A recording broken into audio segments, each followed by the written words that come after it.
ठगों की करतूत, बीरबल की चतुराई की कहानी। दिल्ली में एक ईमानदार साहूकार रहता था। एक बार दो ठग सेठ के भेष में उसके पास आए और साहूकार से बोले, हम दोनों कुछ जेवरात बेचना चाहते हैं। आपसे निवेदन है कि आप उन्हें बिकवा दें। आपकी बड़ी कृपा होगी। साहूकार छलकपट से परे एक सरल स्वभाव का व्यक्ति था। उसने उत्तर दिया, जब तक मैं इन जेवरातों को खरीदारों को दिखाकर उनसे बातचीत न करूं, तब तक मैं आपको नहीं कह सकता कि ये बिकेंगे या नहीं। इसलिए आपको इन जेवरातों को मेरे पास छोड़ना होगा। कल दोपहर तक ग्राहकों से बात कर मैं आपको जानकारी दे दूंगा। सेठ के रूप में आए ठग बोले, आप बेशक इन जेवरातों को अपने पास रखें, पर एक बात का ध्यान रखें कि जब हम दोनों एक साथ इन जेवरातों को लेने आए, तभी इन्हें लौटाइएगा। एक के आने पर मत लौटाइएगा। साहूकार ने कहा, ऐसा ही होगा। ठग जेवरात साहूकार के हवाले कर वहां से आगे बढ़ गए।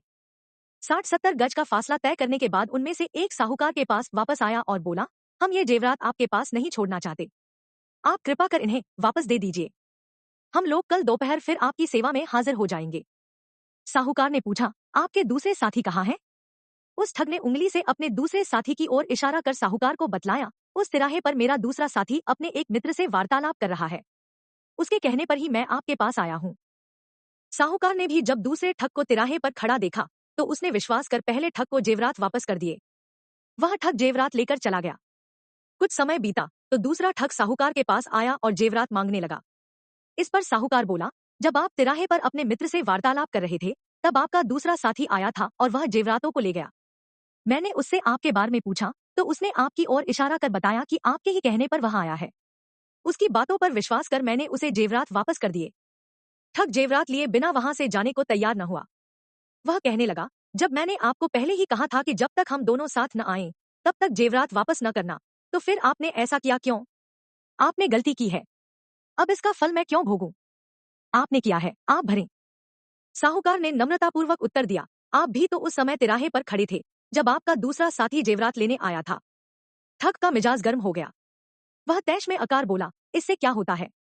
क्या मैं कहीं खड़ा नहीं हो सकता? मैंने तो उसे जेवरात लेने भेजा ही नहीं था। दोनों का वाद विवाद बढ़ता चला गया। ठग किसी तरह से भी बिना जेवरात के मानने को तैयार न था। जब उसे जेवरात वापस मिलने की उम्मीद न रही, तो वह साहूकार को धमकी देने लगा कि वह उसे बदनाम कर देगा और जेल की हवा खिलाएगा। साहूकार ने कहा, जो जी में आए वो करो। ठग ने शीघ्र ही जाकर बादशाह अकबर के यहाँ न्याय की दरख्वास्त दे दी। अकबर के इस प्रकरण के निपटारे की जिम्मेदारी बीरबल को सौंपी। बीरबल ने आदेश का पालन करते हुए साहूकार को बुलवाया। साहूकार बीरबल के सामने उपस्थित हुआ और सारी बात उसे बताते हुए बड़े बड़े विश्वसनीय महाजनों की गवाही भी दिलवाई। बीरबल को तब यकीन हो गया कि ठग का दावा झूठा है। वह ठग से बोला, जब यह बात तय हुई थी कि तुम और तुम्हारा साथी एक साथ जेवरात लेने आओगे, तभी साहूकार तुम्हें जेवरात वापस देगा। फिर तुम अकेले क्यों आए हो? तुम्हारा दूसरा साथी कहाँ है? ठग को कोई जवाब देते नहीं बना। तब बीरबल ने साहूकार को आज्ञा दी, जाओ, जब दोनों साथ आए, तब इन्हें मेरे पास ले आना। अकेले आए तो भी लाना।